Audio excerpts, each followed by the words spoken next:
Bonjour à toutes et à tous, amis du choix 1 pour cette semaine du 2 au 8 février.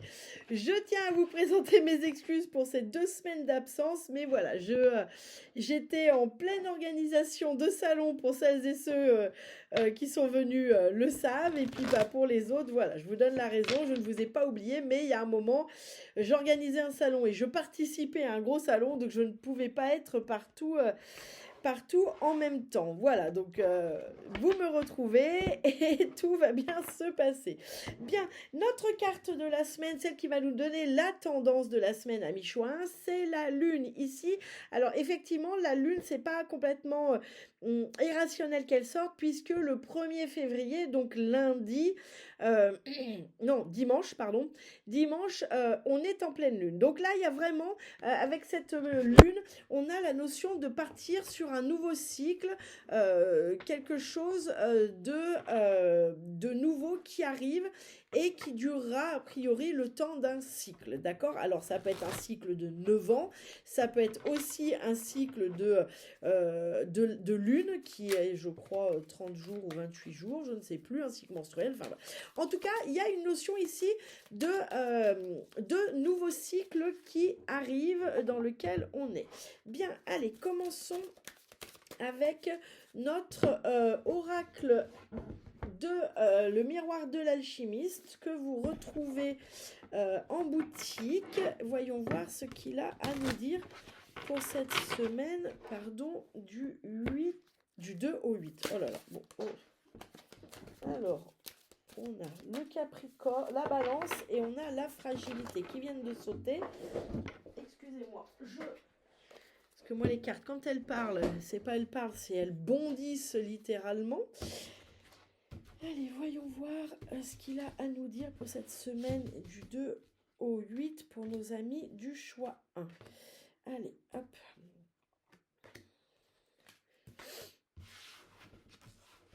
Alors, au dos, on a le lion. Alors le lion, c'est un signe qui est très tourné sur lui-même. Alors tourner sur lui-même, ça ne veut pas dire que c'est un signe égoïste, mais c'est un signe qui aime bien être mis en avant, qui aime bien la lumière, qui aime bien tout ce qui brille, tout ce qui est scène. Voilà, c'est quelqu'un quand même, les signes du lion, c'est en général, alors bien sûr on fait des généralités, mais il faut voir les ascendants, tout ça, mais c'est quelqu'un qui a quand même une estime d'elle-même souvent assez haute, hein. Mais ça ne fait pas forcément des personnes désagréables. On a l'enfermement, on a le scorpion, on a la liberté. Bon, là il y a notion justement d'estime de soi avec ce lion, puis le scorpion, c'est un peu justement, quand on a été un peu échaudé, le scorpion, c'est pas tellement du style à se laisser avoir 2 fois. Donc là, il y a une notion de sortir d'un enfermement pour retrouver une liberté, mais qui est en lien avec l'idée de ça suffit, je vais penser à moi, je vais m'occuper de moi, je vais arrêter justement de me faire avoir par des gens qui m'utilisent parce que je ne sais pas poser de limites, hein. Les gens, on en veut toujours aux personnes qui nous font du mal ou qui nous utilisent, mais on oublie bien souvent que ces gens-là, en fait, ils ne font que ce qu'on autorise, hein. En réalité, si on pose nos limites, ces gens-là, juste, ils rentrent même pas dans notre vie. Donc, si quelque part les gens nous utilisent, eh bien, c'est on a donné l'autorisation à un moment implicite très souvent, inconsciente encore plus, de le faire. Donc, ça sert à rien de leur en vouloir. Ils ont juste fait ce que vous les avez autorisés à faire. Donc, c'est le bon moment de se ressaisir. Et là, le dos de deck, c'est vraiment ce qu'il nous dit. C'est vraiment un espèce de sursaut, d'estime de soi, de se dire, bon, ça suffit, et on reprend sa liberté. Bien, on a la carte de l'ennemi. On a l'alter ego. On a la fragilité et on a l'utopie. Bon, on est dans un jeu qui est très besoin de regarder un peu dans le miroir, hein. On est vraiment sur un jeu, l'ennemi ici, alors ça peut être un ennemi extérieur, hein, qui vient vous détruire, qui vient vous briser, ça peut être une situation aussi qui vous a brisé, qui va vous briser. On va voir la suite de la lecture, mais là, ça peut être aussi l'ennemi, ça peut être vous, hein, avec vos auto-sabotages. En tout cas, ici, il y a une situation qui ne vous convient plus, il y a une personne que vous fréquentez qui ne vous convient plus, vous avez un schéma intérieur qui ne vous convient plus, et finalement, ça vous détruit à petit feu ou de façon violente. Ça, c'est un général, donc je ne peux pas le dire. Mais là, il y a vraiment une situation qui est destructrice, hein. Que ça soit à petit feu ou de façon violente, c'est destructeur. C'est peut-être les autres, mais ce que je disais, c'est peut-être ce que vous vous autorisez, mais ça peut être aussi vous-même, juste avec vous-même et vos propres auto-sabotages. Bien, on a l'alter ego. L'alter ego, c'est un peu la pensée fantasmée de la personne que l'on voudrait être. C'est-à-dire qu'ici, il y a une forme de projection sur cette semaine de ce à quoi vous aspirez, de ce que vous aimeriez, de la personne vers laquelle vous souhaiteriez tendre et être.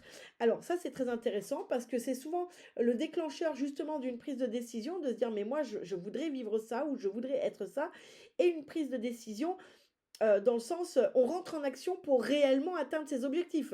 Je vais prendre un cas très concret. Bon, eh bien, on en a marre d'avoir les cheveux courts, on veut faire pousser ses cheveux. Eh bien, il faut s'y mettre. Il ne faut pas attendre, ils vont pas pousser tout seuls. On va forcément passer, si on a les cheveux courts, par une phase désagréable, ça va être moche, ça va machin. Mais voyez, si on prend un autre exemple, c'est, bon, je voudrais être plus épanouie dans mon travail ou dans mon couple. Eh bien, peut-être qu'à un moment, il y a des décisions à prendre, mais les décisions, c'est pas forcément tout plaquer et partir aux Bahamas, hein. Ça peut être, je prends une décision de peut-être suivre une thérapie de couple, ou peut-être je prends une décision de faire un coaching avec un professionnel pour comprendre comment, dans le cadre professionnel dans lequel je suis, je peux transformer les choses. Et puis pour d'autres, ça sera simplement, effectivement, dire au revoir et sortir. En tout cas, ici, c'est la projection de ce vers quoi on aimerait tendre, d'accord? Qui on aimerait être, quelle situation on aimerait vivre, etc., etc. Bien. Ici, on a la notion de fragilité. Ça pourrait, elle nous fait penser à la tour, à la foudre ou à l'accident, en fonction des jeux que l'on a. Ici, il y a une notion que les événements sont peut-être impactants. C'est une notion d'événements impactants. Ça peut être des gros événements impactants, comme ça peut être des petites bricoles, mais qui prennent justement une proportion trop impactante. Vous verrez bien comme vous voulez. Mais en tout cas, ici, il peut y avoir une notion d'imprévu qui arrive et qui est déstabilisant, d'accord? Même si c'est un imprévu positif, ça peut être un imprévu qui sera, quoi qu'il arrive, déstabilisant et qui apportera une certaine forme de fragilité. Mais des fois, je donne un exemple, on peut vous demander un mariage, où vous pouvez tomber enceinte, où on vous fait une opportunité, on vous propose une opportunité professionnelle extraordinaire, et ça va beau être très positif, ça vous fragilise parce que est-ce que je vais y arriver? Et c'est là que ça peut mettre en avant une certaine forme d'ego, de déstabilisation, d'ennemi qui finalement peut-être vous fait croire que tout ceci n'est pas pour vous, hein. C'est pas forcément négatif quand on parle de fragilité. Ça peut être quelque chose de très positif, mais étonnamment, ça vient vous fragiliser parce que ça vous renvoie peut-être des choses sur lesquelles il y a besoin de travailler. Bien. Ici, on a l'utopie. L'utopie, ici, elle nous parle de dispersion, elle nous parle de ce désir secret de pouvoir tout mener de front, d'accord? Et là, donc, on nous parle de priorisation. Il va y avoir besoin sur cette semaine, peut-être, de sortir de cette utopie, que tout est menable de front, que tout est possible de faire en même temps. Là, non, ça, c'est une utopie. Le fait de tout vouloir mener de front, le fait de tout vouloir faire en même temps, ça ne fonctionne pas. C'est l'utopie. Donc là, il y a une forme de dispersion, mais où finalement, on court de partout, on fait tout et n'importe quoi et on ne va nulle part, d'accord? Donc ça, il y a ici vraiment cette notion de sortir de cette utopie, que tout est possible en même temps, que tout doit arriver en même temps. Bien, allez, pour nos amis du choix, sur cette semaine du 2 au 8 février, s'il vous plaît. Et là, j'utilise l'oracle du soleil pour cette deuxième lecture que vous retrouverez également en boutique. En dos de deck, on a la puissance, on a l'incertitude, la confusion, la transmission et l'aboutissement. Oui, hein, c'est ce que je redis, hein, c'est-à-dire que là, il y a quelque chose qui arrive avec puissance, hein, où on va vous transmettre quelque chose. Ça peut être une opportunité, ça peut être des mots d'amour, ça peut être... Il y a une transmission qui est un peu ce que vous espérez, hein, et pourtant, ça provoque en vous une certaine forme d'incertitude, une certaine forme de confusion. C'est pas aussi clair que ça. Bien, allez, voyons voir nos autres cartes pour ce tirage du 2 au 8. Bien, on a sur notre ennemi, on a la purification. Bon, bah, vous voyez, là, c'est plutôt clair. Je veux dire, il n'y a pas besoin de Saint-Cyr pour comprendre les deux cartes ensemble. Donc là, il y a vraiment une purification à faire avec des ennemis, qu'ils soient extérieurs, que ce soit des situations qui ne vous conviennent plus ou que ce soit vous-même. Là, il y a vraiment cette notion sur cette semaine de sortir de cet état qui ne vous convient plus, qui vous a peut-être complètement détruit ou déstabilisé. Il y a une purification qui se fait sur cette semaine. C'est le moment d'en terminer. Bien, ici dans cet alter ego qui nous renvoie à ce que l'on souhaiterait, aux situations que l'on imagine, que l'on voudrait atteindre, nos objectifs, etc., etc. Ici, il y a la droiture. Au-delà de la droiture, moi, ce qu'on me montre, c'est qu'il va y avoir des arbitrages à faire. En gros, vous pouvez pas rêver d'une situation et elle va pas tomber tout cuit dans le bout du nez. Donc là, sur cette semaine, il y a une forme d'arbitrage. C'est comme si vous alliez prendre des décisions qui vont vous permettre de trancher, peut-être, eh bien, avec ces fameux ennemis, qui vont vous permettre de trancher et de donner peut-être raison à un fonctionnement plutôt qu'un autre, de donner priorité à une envie plutôt qu'à une autre, de donner aussi peut-être faire rentrer des gens dans votre vie et peut-être en virer d'autres. Mais il y a une forme ici d'arbitrage, mais qui est directement en ligne directe de ce que vous souhaitez pour vous, de cette projection que vous avez sur vous-même, sur vos objectifs ou sur les situations que vous voudriez vivre. Donc là, il y a vraiment une prise de conscience qu'il va falloir faire des arbitrages, il va falloir prendre des décisions, il va falloir choisir finalement, et choisir c'est renoncer. Bien, sur notre fragilité, notre imprévu ici qui peut même s'il est positif, cet imprévu qui peut nous déstabiliser, ça peut être aussi des imprévus moins sympas qui peuvent vous déstabiliser, eh bien on a le bouillonnement, on a ce volcan qui émerge. Donc là c'est possible qu'il y ait un événement qui vous fasse un peu péter les plombs sur cette semaine, amis du choix, qui fasse finalement peut-être sortir tout ce magma qui était là et qui bouillonnait et qui me pompe et ça me pompe, mais je dis rien, et là, le bouchon de champagne qui pète et donc là, il y a un événement, qu'il soit positif ou négatif, qui va déclencher un peu ce magma. Donc il peut y avoir des remises au point sur cette semaine, d'autant plus qu'on a quand même cette carte à côté qui est l'arbitrage. Donc il peut y avoir des remises au point. Alors ça peut être avec des gens, mais ça peut être aussi vous-même avec vous-même. Il peut y avoir des remises au point. Il peut aussi y avoir comme une explosion d'une prise de décision, peut-être qui peut paraître un peu impulsive, mais qui sera finalement nécessaire, d'accord. Je donne un exemple, notre volcan. Pourquoi est-ce qu'à un moment ça explose? Eh ben parce que ça ne peut plus tenir, vous voyez, c'est nécessaire que ça sorte par l'extérieur, sinon ça ferait, si on poussait à l'extrême, ça ferait imploser toute la terre qui est autour, vous voyez, c'est obligé que ça sorte, sinon ça imploserait littéralement. Donc là, il peut y avoir un événement qui vient vous titiller, qui vous fait exploser, mais c'était un peu fait exprès, d'accord? C'est parce que la situation comme ça ne pouvait plus tenir. Je donne ça dans le sentimental.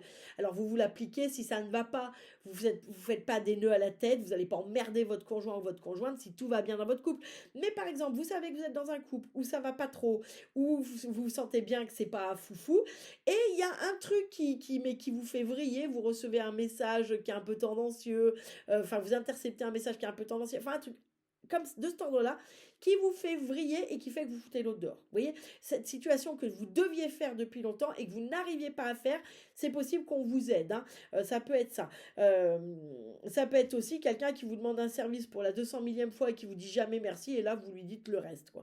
Donc, il y a un événement ici de l'ordre d'impulsif qui va vous faire un peu sortir de vos gonds ou qui va vous faire prendre une décision, mais qui était nécessaire. Bien, sur notre utopie ici, de courir tous les lièvres en même temps, de vouloir mener tout de front, de croire que tout est possible et faisable en même temps, à la même intensité, ici, on a une libération. Alors, c'est dans la même veine que les autres. On verra sur la troisième lecture, mais ici, vous arrivez tout de même à faire un choix. Là, vous étiez peut-être enfermé dans une situation où vous n'arriviez justement pas à prioriser quelle décision prendre, quelle route suivre en premier. Vous meniez tout un peu de front parce que vous aviez envie de tout mener de front, mais surtout parce que vous n'arriviez pas à décider qu'est-ce qu'il fallait faire passer en premier. Et là, on voit bien, c'est au-delà de la libération, on voit bien, il y a les escalators. Donc là, il y a une décision qui est prise. Vous décidez, vous choisissez quelle finalement voie vous allez suivre en premier. Et alors c'est très très libérateur parce que on voit que ça progresse tout de suite, hein. Donc là, une décision de prioriser va vous conduire vers une libération, vers une évolution. Au-delà de la libération, c'est vraiment vers la progression et vers l'évolution. Mais c'est un choix, hein. C'est le choix que vous aurez fait de se dire, ok, je vais être focus là-dessus et ça va être positif parce que c'est ce qui va vous permettre d'avancer. Bien, allez, voyons voir pour notre troisième lecture avec le tarot de Django que vous pouvez également trouver en boutique et que j'aime bien parce qu'il y a des dessins dessus comme les oracles. Donc soit on peut le lire comme un tarot, soit on peut le lire comme un oracle. En tout cas, j'aime beaucoup. Allez, on continue pour notre troisième lecture. Vous le savez, votre troisième lecture, vous pouvez la lire seule ou on l'associera également aux deux cartes précédentes, mais ça peut être aussi un message qui, si les autres ne vous le parlent pas, peut vous parler tel quel. Allez, pour nos amis du choix 1, pour la semaine du 2 au 8 février. Allez, pour nos amis du choix 1, pour la semaine du 2 au 8 février. Hop. Tac, tic, tac. On a notre roi de coupe, on a notre roi de coupe, on a notre roi de coupe, notre roi de coupe en dos de deck. Ouais, c'est le soutien. On a le soleil, oh, on a le pendu, donc ça c'est super. Le pendu, le pendu, le pendu. Le pendu, il est super.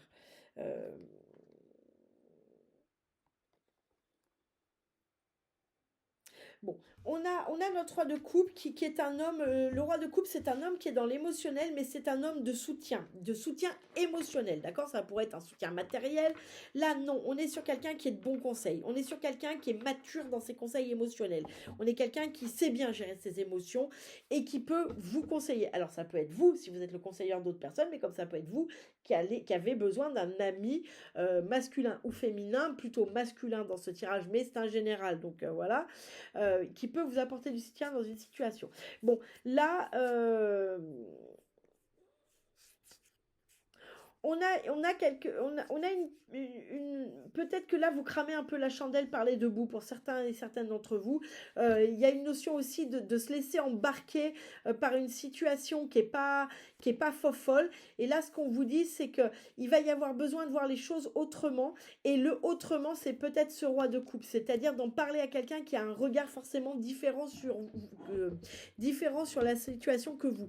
Ne cherchez pas ici, si vous êtes embarqué dans une situation qui vous brûle un peu intérieurement et dans laquelle vous vous sentez un peu démuni, ne cherchez pas à avoir l'avis des gens qui pensent comme vous. Allez chercher ce roi de coupe qui est mature et qui ira peut-être pas dans votre sens, mais qui finalement vous permettra, comme notre pendu le dit, de voir les choses autrement. En tout cas, il y a le soleil derrière, donc c'est pas grave, d'accord? Ça peut être embêtant, corrosif, mais ça n'est pas grave. Bien.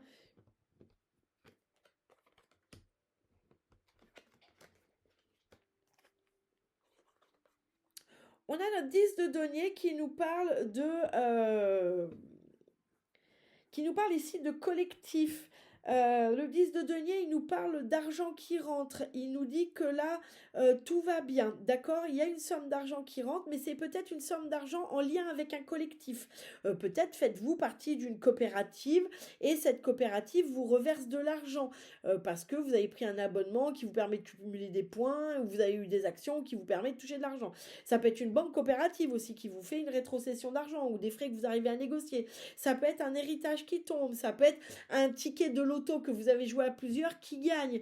En tout cas, c'est une rentrée d'argent, mais c'est une rentrée d'argent qui est en lien avec une collectivité, avec une communauté, avec, vous voyez, une association de personnes, coopérative, etc. Bien. Face à nos deux autres cartes là, où on a une libération ici, une purification de nos ennemis, là, il y a une notion de faire partie d'un collectif, d'accord? Peut-être peut-être qu'ici, il y a quand même besoin peut-être qu'un collectif est pas si positif que ça pour vous. Et que du coup, quand vous allez sortir de ça, vous allez avoir une rentrée d'argent où vous allez retrouver peut-être une stabilité, pardon, financière. Peut-être que cette vie en communauté, ce collectif, vous coûtez peut-être trop cher par rapport à ça. Et de fait que vous en sortez, vous allez retrouver une certaine forme de pouvoir d'achat. Vous voyez, c'est une rentrée d'argent pas sonnante et trébuchante, mais parce qu'on dépense moins. Bon, il y a cette notion-là. Bien, on a notre 6 de coupe. Le 6 de coupe, c'est toujours quelque chose en lien avec une espèce de passé. C'est un peu... le 6 de coupe, ça peut être quelqu'un qui croit que tout est absolument écrit et qui croit que finalement il y a une forme de mélancolie avec la période de l'enfance où on n'avait rien à décider. D'accord? Le 6 de coupe, ça peut nous renvoyer à cette illusion que l'on a de croire que tout est écrit et que l'on n'a rien à décider. Oui, les grands piliers de notre vie sont écrits, oui, les histoires, les grandes histoires, les grandes leçons à apprendre sont écrites, mais en réalité, on ne peut les vivre que si l'on fait des choix. Et donc, ce 6 de coupe, il nous renvoie un peu à cette nostalgie de l'époque enfantine où finalement on n'avait pas de décision à prendre et où quelque part c'était assez finalement confortable, d'accord? Donc là, vous voyez, ça va parfaitement avec ces deux cartes, puisque là, on vous parle d'arbitrage. Donc, peut-être que l'arbitrage chez vous, pour arriver à cette situation dont vous rêvez, c'est la personne que vous rêvez d'être, il y a un arbitrage à faire, mais ça provoque chez vous une espèce de nostalgie. C'est peut-être quelque chose qui n'est pas toujours facile à faire pour vous, que de faire ces arbitrages. En tout cas, voyons voir si derrière, je veux bien tirer une carte qui me dit est-ce qu'on va y arriver. Oui, il y a cette association. Vous vous souvenez, notre roi de coupe, bah là, on nous ressort l'association. Donc oui, vous allez y arriver, mais peut-être avec un peu d'aide, peut-être des conseils d'amis ou de professionnels qui vont vous aider à arbitrer certaines situations, d'accord? Donc là, il y a une notion, vous allez y arriver, mais peut-être pour certains et certaines d'entre vous, parce que ça reste en général, il y aura peut-être besoin d'avoir l'aide d'un professionnel ou d'un bon ami. Bien, ici, on a notre valet d'épée. Notre valet d'épée, il nous parle, vous voyez, c'est les livres, c'est la loupe, ça nous parle d'un personnage qui est un peu en position de jeunesse, mais jeunesse dans le sens apprenti. On peut être un apprenti à 75 ans, c'est pas le problème, d'accord? Mais il y a cette notion ici de se remettre en quelque part en position d'apprentissage, d'accord? En position de compréhension. Donc là, ça peut être quelqu'un qui décide de faire une formation, qui décide d'aller justement creuser peut-être face à une situation, d'aller creuser pour avoir plus d'informations, etc., etc. Bon, si on l'associe à nos trois cartes, ça nous dit que là, vous êtes en train d'apprendre une leçon. Hein. Cet imprévu, il peut être douloureux à vivre, même s'il est positif, parce que des fois, il y a des choses positives, mais qui nous déstabilisent tellement que ça en est presque douloureux. Mais en tout cas, retenez ici que c'est une leçon de vie. Hein, c'est pas un imprévu pour vous embêter, c'est vraiment un imprévu pour déclencher quelque chose qui est un apprentissage, d'accord? Qui vient vous aider à comprendre une leçon. Bien. Et puis ici, on a notre reine d'épée. Notre reine d'épée, elle nous parle d'une femme qui tranche, une femme qui est capable d'avoir ce recul qui permet de trancher. C'est un peu notre arbitre, hein. C'est un peu l'équivalent de notre arbitre, c'est de l'arbitrage. C'est une femme qui fait preuve aussi de beaucoup de discernement, d'une certaine forme de raison, mais de raison un peu logique, un peu froide, qui va pas. La reine d'épée, c'est l'exact inverse de la reine de coupe.